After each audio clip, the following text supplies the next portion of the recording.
So if you're looking for a great gift, or if you know someone who's doing the homeschooling or additional learning, then this National Geographic super gross chemistry set with 45 experiments might be the way to go.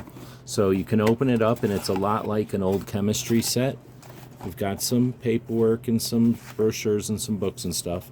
But then inside, it's kind of reminiscent of the old compartments in a chemistry set. You've got some safety and some tools.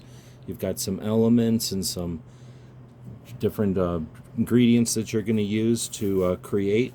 In this case, a bunch of different slimes and goos and funguses and glowing things. So a bunch of slimy things. So this one might be great activity for Halloween, or just again for people who want an introduction, a fun introduction to chemistry and science. Hope this helps.